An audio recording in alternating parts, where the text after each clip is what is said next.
Hello everyone and welcome to my channel. এখন আমি পুষ্পা 2 এর ডে 3 এর পর্যন্ত যে বক্স অফিস কালেকশন এসছে সেটা নিয়ে কথা বলবো। প্রথমে তো আমি বলে দিই যে আমি আজকে আবার দ্বিতীয়বার পুষ্পা 2 দেখতে গেছিলাম বন্ধুদের সঙ্গে। আমি জাস্ট নাও ফিরলাম। আজকে তো আমি প্রত্যেকটা সিনে যেভাবে সিটি আর চিৎকার হয়েছে আমাদের এখানে মফস্বলেও, এই পুষ্পা 2 কে নিয়ে যেরকমভাবে উচ্ছ্বাস আমি দেখলাম। আহ, মোটামুটি 115টা সিটের একটা অডিতে মাত্র 4টে সিট খালি ছিল।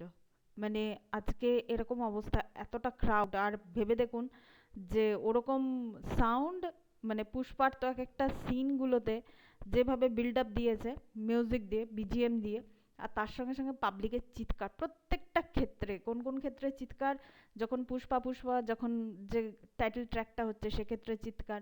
ফাহাদ ফাজিল যখন মানে ওই সবাইকে যখন ধরে ফেলছে, মানে যখন ছদ্মবেশে ছিল তারপর যখন সবাইকে ধরছে সেই সময় চিৎকার। ফাহাদ ফাজিলকে যখন সরি বলার পরে যখন আবার পুষ্পা ব্যাক করছে তখন চিৎকার। মানে প্রত্যেকটা সিনে, মানে আমি বোধহয় 5 মিনিট অন্তর অন্তর এক একটা করে সিন হচ্ছে আর এক একটা করে চিৎকার। তো সেই হিসাবে মানে আজকে যা ক্রাউড, যে চিৎকার আমি শুনলাম পাবলিকের এই পুষ্পা 2 কে নিয়ে, মানে এ তো এখন তো চলতে থাকবে। এটা আই মাস্ট সে, এটা চলবে। পুষ্পা 2 কে নিয়ে এত বিতর্ক, এত বিতর্ক, এত ঘটনা ঘটছে। ফ্যানের ডেথ হয়ে যাচ্ছে, মানে আল্লু অর্জুনের এগেনস্টে কেস হচ্ছে, এত পর্যন্ত চলে আসছে। তারপর সেই মিউজিক নিয়ে এত সমস্যা। কিন্তু কি বলুন তো, সাধারণ পাবলিক মিউজিক নিয়ে সমস্যা সেটা আমরা বলছি, আমরা বুঝতে পারছি বলছি, কিন্তু সাধারণ পাবলিক কিন্তু মিউজিককে, আজকে আমি দেখলাম, আমি তো আজকে সাধারণ অডিয়েন্স হয়ে গিয়েছিলাম, বন্ধুদের সঙ্গে গেছি মানে আমি অডিয়েন্স, আমার তো রিভিউ দেওয়া হয়ে গেছে।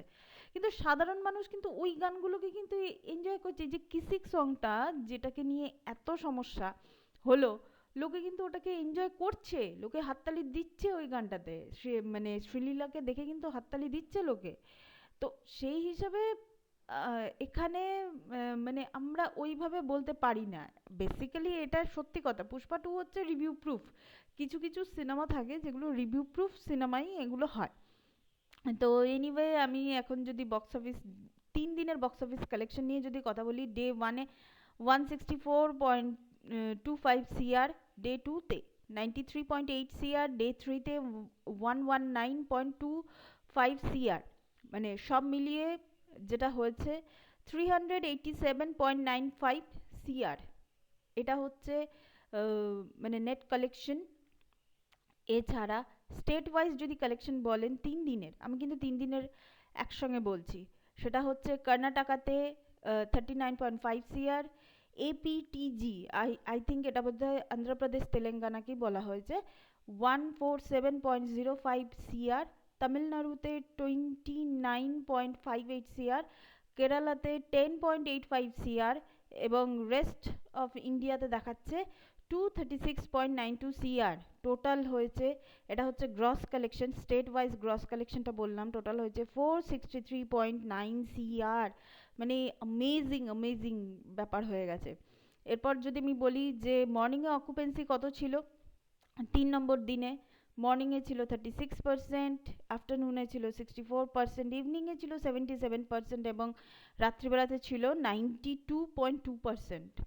এবং কোন কোন শহরগুলোতে অকুপেন্সি বেশি ছিল আস্তে আস্তে দেখুন, সাউথের সিনেমাগুলোতে, উত্তর ভারতে কিন্তু, মানে ভারতবর্ষে নর্থ ইন্ডিয়াতে কিন্তু আস্তে আস্তে নিজেদের প্রভাব ছাড়ছে। যেমন মুম্বাইতে 73%, যদিও মুম্বাইকে ঠিক উত্তর ভারতের মধ্যে ফেলা যায় না। মুম্বাই, পুনেতে হচ্ছে 86%, সবচেয়ে বেশি। চেন্নাই হচ্ছে 76%, এবং জয়পুর হচ্ছে 72.75%। মানে যেভাবে এরকম নর্থ বেল্টে আস্তে আস্তে তো বাড়ছে, তো সেই হিসাবে কিন্তু দেখতে গেলে যে মানে সাউথের সিনেমাগুলো এরকম ধরনের যদি সিনেমা আসে, তাহলে কিন্তু একদম, মানে এবার তো আস্তে আস্তে নর্থ বেল্টকেও এবার গ্র্যাব করে নেবে, আমার যেটুকু দেখে যেটুকু মনে হলো। তো এনিওয়ে এটাই ছিল পুষ্পা 2 এর ডে 3 পর্যন্ত বক্স অফিস কালেকশন, অকুপেন্সি এবং state wise gross collection. Thank you so much, that's all. Please keep watching and please subscribe my channel. Till then, good by.